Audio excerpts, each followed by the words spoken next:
ஓம் ஸ்ரீ ஸ்ரீம். வணக்கங்க. அனைவரையும் மறுபடியும் சேனலில் சந்திப்பதில் மிக்க மகிழ்ச்சி அடைகிறேன்.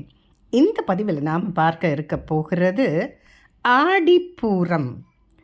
வருகிற ஆகஸ்ட் மாதம் 14ஆம் தேதி வெள்ளிக்கிழமை அன்று இது அமைவது அதி அற்புதமான ஒரு உன்னதமான திருநாளாகும். அன்னைக்கு பார்த்திங்கன்னா நிறைய விசேஷங்கள் இணைந்து வருகிறது. ஒன்று ஆடிப்பூரம், அடுத்து பார்த்திங்கன்னா ஆடி மாதத்தில் நம்ம பார்க்குற கூற பண்டிகைகளில் ஆடி மாதத்தின் கடைசி வெள்ளிக்கிழமை அன்னைக்கு மற்றதெல்லாம் நம்ம பூஜைகளெல்லாம் நாம் விட்டிருந்தாலும் அன்னைக்கு அதை நிறைவேற்றிக்கலாம். அதோடு பார்த்திங்கன்னா அன்னைக்கு 3ஆம் பிறை திருநாள். இந்த 3ஆம் பிறைக்காக பழைய பதிவுகள் இருக்குது. ஒரு 3-4 வருடத்துக்கு முன்னாடியே இந்த பதிவு இருக்குது. அதை பற்றியும் நீங்கள் 3ஆம் பிறை எப்படி பார்க்கணும் என்ன அதையும் நீங்கள் பார்த்துக்கலாம். இந்த இதில் நாம் என்ன பார்க்கலாம்னாக்கா, நம்ம பூவாடக்காரி பூஜை அப்படின்னு நிறைய சொல்லுவாங்க. அப்புறம் இந்த வீட்டு தெய்வங்க கும்பிடுறது, சுமங்கலி பூஜை செய்கிறது, இது எல்லாம். அப்புறம் இந்த கூழ்வார்த்தல், இதில் எதெல்லாம் விட்டு போயிருக்கோ இந்த கடைசி வெள்ளிக்கிழமைக்கு கட்டாயம் செய்வாங்க.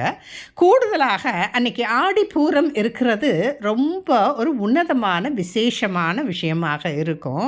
ஆனால் பழைய காலத்துலலாம் பார்த்திங்கன்னா பாட்டிங்கள்லாம் தன்னுடைய வீட்டில் இருக்கிற குழந்தைகளுக்கு இந்த ஆடி மாதம் பார்த்திங்கன்னா தாழம்பு ஜடைன்னு தைப்பாங்க. அப்புறம் விதவிதமான ஜடைகள் குழந்தைகளுக்கு தைப்பாங்க. அதுவே நிறைய தெய்வீக தன்மையை தரும்னு நம்ம பெரியவங்க சொல்லியிருக்கிறாங்க, குருமார்களும் சொல்லியிருக்காங்க. சரி, அன்னைக்கு என்ன விசேஷம்னு பார்த்தீங்கன்னா, ஸ்ரீவில்லிபுத்தூர் ஆண்டாள் அவதரித்த இடம்னு சொல்லப்படுகிறது இல்லையா? அங்கே ரொம்ப சிறப்பாக நடக்கும். வெகு விமரிசையாக ஒரு 10 நாள் கொடியேற்றத்துடன் ஒரு விசேஷமாக நடக்கக்கூடிய விஷயம் இது. அதுக்கு அடுத்து பார்த்திங்கன்னா மதுரை மீனாட்சி அம்மன் கோயிலையும் இது ரொம்ப சிறப்பாக நடத்துவாங்க. ராமேஸ்வரத்துலேயும் ரொம்ப சிறப்பாக வெகு விமரிசையாக நடக்குங்க. மயிலை கபாலி கோயில்லையும் பார்த்திங்கன்னா கையிலேயே மயிலை, மயிலையே கையிலை, அங்கேயும் இது நடக்கும். இதையொட்டி ஒரு புராண நிகழ்வு பாருங்கள். பெரியாழ்வார், நம்மளுடைய ஆழ்வார்கள் 12 ஆழ்வார்களில் பெரியாழ்வார்னு ஒருத்தர் இருக்காருங்க. அவர் பெருமாளுக்கு புஷ்ப கைங்கரியம் செய்து கொண்டு வருகிறார். துளசி வனம் பெருசாக இருக்குது. அந்த துளசி வனத்தில் ஒரு பெண் குழந்தையை கண்டெடுக்கிறார். அதற்கு கோதை என்று பெயரிட்டு வளர்த்து வருகிறாள். அதனால் ஒரு மேனியும் பொழுதொரு வண்ணமாக கோதை தான் ஆண்டாள் அழகாக வளர்றா. தந்தையினுடைய புஷ்ப கைங்கரியத்தில் தன்னையும் இணைக்கும்படி சொல்லி தானும் இணைந்து கொள்கிறாள். கனவு காண்கிறார். ஆண்டாள் ரெங்கமன்னார் ஸ்ரீரங்க ரெங்கநாதர் சாட்சாத் ரங்கநாத பெருமாளே தன்னை மணந்து கொள்வதாகவும் கனவு காண்றார்.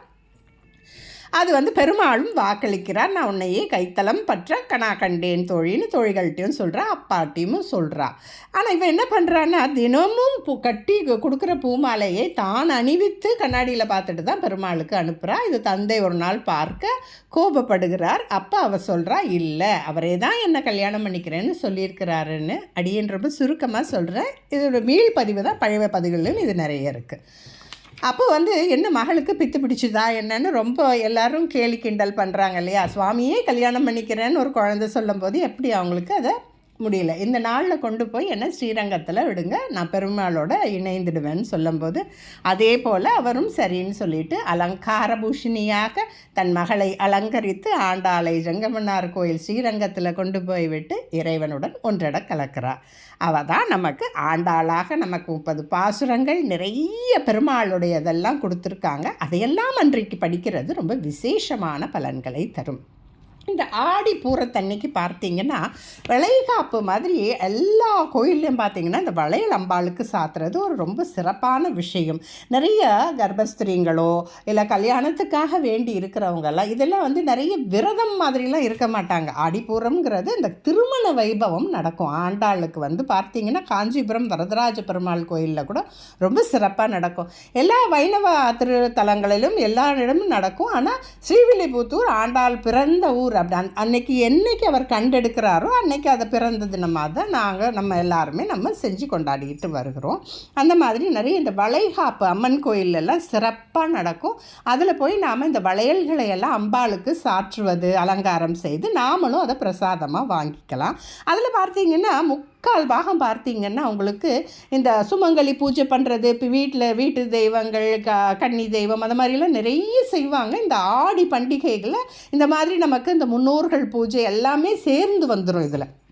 அந்த வகையில் பார்த்திங்கன்னா அன்றைக்கி 3ஆம் பிறை பூஜையும் நாம் செய்யலாம். நம்ம பெருமாள் தலங்களில் போயிட்டு இந்த மாதிரி தாயாருக்கும் அம்பாளுக்கெல்லாம் நாம் வளையல் வாங்கி கொடுக்கலாம். ஒவ்வொரு வண்ண வளையல்களுக்கும் சில பலன்கள் உண்டு. எப்பவுமே பார்த்திங்கன்னா கல்யாணத்துக்கு கூட நம்ம பச்சை, சிவப்பு, மஞ்சள் இதுதான் முக்கால்வாசி வாங்குவோம். பச்சை வண்ணம் நாம் கொடுக்குறது, அந்த மாதிரி கோயில் இது பண்ணுறது நமக்கு என்னக்கா அதிர்ஷ்டம் வளங்களை தரும். உடல் நலம் நல்லா இருக்கும், உங்களுக்கு விவசாயம் செழிக்கும், மனசு அமைதியாக இருக்கும் இந்த பச்சை கலர் கொடுக்குறது. சிவப்பு வண்ணம் அப்படின்னு பார்த்தீங்கன்னா அதிக சக்தி, தைரியம், மங்களம், இந்த தீய சக்தியெல்லாம் போய்டும்னு சொல்லுவாங்க. மஞ்சள் கலர் பார்த்திங்கன்னாக்கா மங்களங்கள் பெருகும், வீட்டில் எப்பவும் ஒற்றுமையாக இருக்கும், ஒரு நிலையான செல்வம் தரும்னு சொல்லுவாங்கங்க.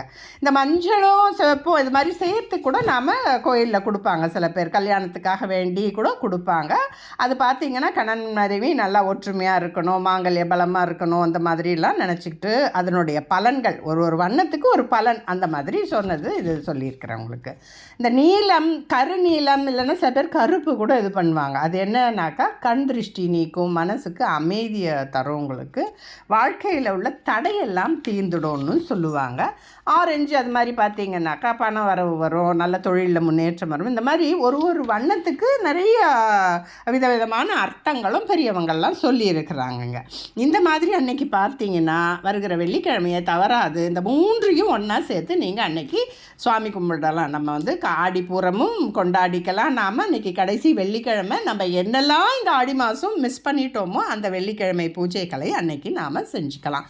இந்த அளவில் பார்த்திங்கன்னா நம்ம இந்த ஆடிப்பூர நிகழ்வுக்கு ஆண்டாள் வந்து என்ன பண்ணுறான்னாக்கா திருமாலிருஞ்சோலை பெருமாள்கிட்ட போய் வேண்டிக்கிறான்.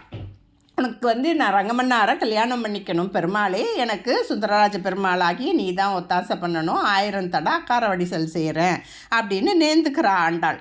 அதை நிறைவேற்றுவதற்காக ராமானுஜர் வந்து ஆண்டாளுடைய நேர்த்திக்கடனை அவர் செய்கிறதா ஒரு ஐதீகம் இன்றளவும் அழகர் கோயிலில் திருமாலிருஞ்சோலையில் அற்புதமாக நடைபெறுகிறது. இந்த 1000 தடா அக்கார வடிசல் நீங்கள் போய் பார்த்தீங்கன்னா அங்கே நடக்குது. இன்றளவும் அது வந்து ராமானுஜர் சேவையாக அங்கே நடந்து வருகிறது. நடந்தேறி வருகிற விசேஷத்தையும் நல்லா எல்லாரும் போய் அங்கே பார்க்கலாம். இந்த மாதிரி நமக்கு புராண நிகழ்வுகள் பல அதிசயங்களாக இருக்குங்க, இன்னைக்கு வரைக்கும் இருக்குது. நாமளும் ஆண்டாளுக்கும் தாயாருக்கும் அம்பாள் கோயிலான மீனாட்சி கோயிலோ மற்ற அம்பாள் கோயிலையும் நாமளும் வளையல் நம்மளால் முடிந்தது வளையலெல்லாம் வாங்கி சாத்திட்டு நாமளும் அணிந்து கொள்ளலாம். எல்லா அம்மன் கோயிலையும் நீங்கள் போகலாம். ஆண்டாள் கோயில் இருந்தால் அங்கே போகலாம். அதே மாதிரி பாசுரங்கள் படிக்கிறது, அம்பாளுடைய ஸ்லோகங்கள் சொல்கிறது எல்லாம் ரொம்ப சிறப்பான பலன்களை தரும். நமக்கு நாட்டிலும் நல்ல சுபிக்ஷமாகவும் இருக்கும். இந்த அளவில் இந்த உரையை நிறைவு செய்து கொள்கிறேன்.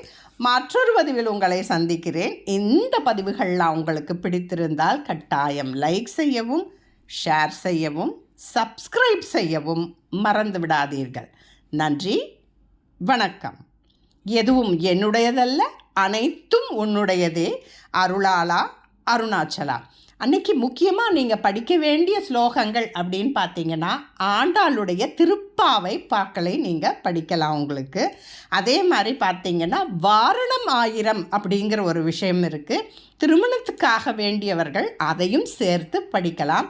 அதை தவிர அன்னைக்கு 3ஆம் பிறை இருக்கிறதுனால சிவ ஸ்லோகங்களை நம்ம மாலையில் 3ஆம் பிறை தெரிகிற நேரத்தில் நாம் படிக்கிறது, சொல்கிறது அதெல்லாம். ஏன்னா பிறைச்சந்திரன் அணிந்தவர் இல்லையா சிவபெருமான், அதையும் நீங்கள் படிக்கலாம். உங்களுக்கு அந்த மாதிரி நீங்கள் ரொம்ப அற்புதமாக இந்த நாளை நம்மளால் முடிந்த அளவுக்கு அக்கார வடிசல், பாயசம், அது மாதிரி இல்லை சக்கரை பொங்கல் எது வேணுமோ ஒரு இனிப்பு வகையை வச்சு நாம் சுவாமி கும்பிடலாம். உங்களுக்கு வீட்டுக்கு இந்த சுமங்கலி பூஜை அதை மாதிரி செய்கிறது, மாவிளக்கு போடுறது, அந்த மாதிரி நீங்கள் என்னெல்லாம் போடலாமோ அதையும் சேர்த்து அன்னைக்கு ரொம்ப சிறப்பாக இந்த ஆடி நிறைவடைகிற சமயத்தில் கிட்டத்தட்ட பார்த்திங்கன்னா அந்த ஞாயிற்றுக்கிழமையோடு ஆடி மாதம் முடியுது இல்லைங்களா. அதனால் இந்த வெள்ளிக்கிழமையை நாம் கட்டாயம் பூஜைக்காக உபயோகித்து கொண்டு உங்களால் முடிந்த ரொம்ப எளிமையான விஷயமா இருந்தால் கூட ஒரு சின்ன பாயாசம், ஒரு கல்கண்டு எது முடியுதோ அதை செஞ்சு நீங்கள் எல்லாருமே அம்பாளை நினைந்து அன்னைக்கு உருகி மனமாற வேண்டி அருள் பெறலாம். நன்றி.